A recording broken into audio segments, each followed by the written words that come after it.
that's pretty true. So she's sitting here, who's basically for 12 years. Now, again, she's like the leopards I talked to you guys about. She's a social outcast. Nobody wanted to be near her. Because if she touched anybody, they're infected.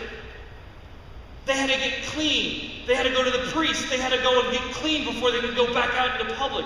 This lady was basically outcasted, shunned from the community. Said, don't come back, don't get near me. For 12 years, she spent every single money, she pleaded, she begged to get help. Doctors would scar her up to try to heal her and fix her, and she's just getting worse.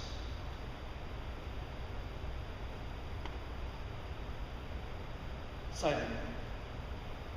Have you ever had a problem that just seemed like it was just getting worse every single day you lived by? And it seemed like there's no hope? See, what I love to do is I like to relate to the people in the Bible, no matter who they are. I related to this one. Every single thing that you try and you try and you try, and it gets worse and it gets worse and it gets worse, and it just gets hopeless, hopeless, and hopeless. She had no hope. She was on her last-ditch effort. Then she heard of this physician who did a lot of amazing things when it comes to blind people, did a lot of amazing things when it comes to lame people, not lame, but lame people.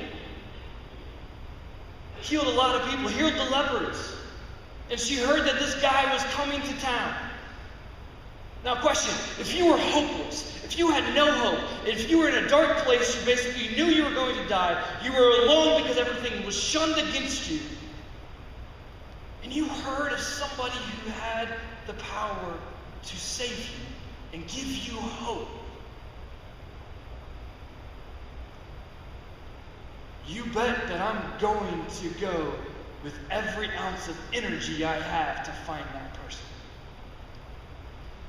And it was great because if you saw and you read if you heard what I just read,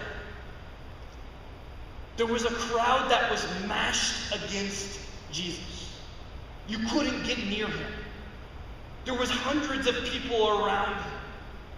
And this little sick woman saw the mob and the crowd and basically said, that's my last hope, is to get to him. This little sick woman fought through the mosh pit, throwing bones, whatever she's got to do, kicking, whatever it takes, crawling between legs, whatever it takes to get to him.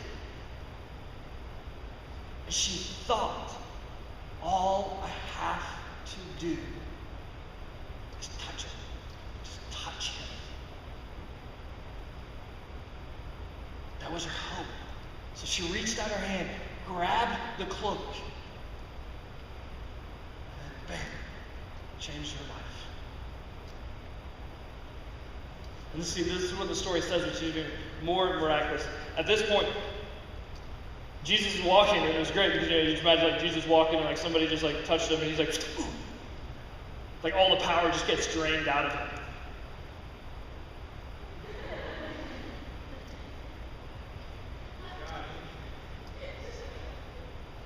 So, sorry, I was like, that's weird. So all the power just got drained out of him. It was like he got kneecapped. I mean, like a lightning bolt hit him. It was great because what he did, he knew something happened. It says, Jesus realized that the power had gone out from him. He turned around in the crowd and asked this question to the disciples. Who touched my clothes? This is where I love the disciples because this is where the sense of humor of the disciples come out. They basically said, dude, you got like 100 people around you and you turn to us and you ask who touched you? Like, I don't know, 55 people right around here? I mean, that's what they said. It was great. They said the disciples turned to him and they said this thing. You see the people crowded against you? The disciples answered, and yet you ask us who touched you? Pick one. That's probably them. And it was great because the woman saw physically the whole reaction reaction that she caused from Jesus by touching his cloak. But see, what was the strangest thing was is that when you're in a mob, you're touched a lot. Jesus was touched a lot, but this one woman was healed. Why? Why the one woman? Why not the other 55 people that were probably sick or were probably looking for hope or probably doing something? But why this one woman? Why her? Why not the 5,500 other people that were just pressed against Jesus? I don't know, but if you're asking my opinion, it's because she put her hope in the right position. She put her hope, not in the fact of, okay, I just got to get in here. No, put it in the fact of, he is my last hope. He is the only person who can save me. And it happened. And Jesus realized the power has gone out from him. Jesus kept looking around and seeing who had done it. Then the woman, knowing what had happened to her, came and fell at his feet, trembling in fear. And then told him the truth. He leaned down to her. And this is the first time ever he uttered these words to anybody that was a female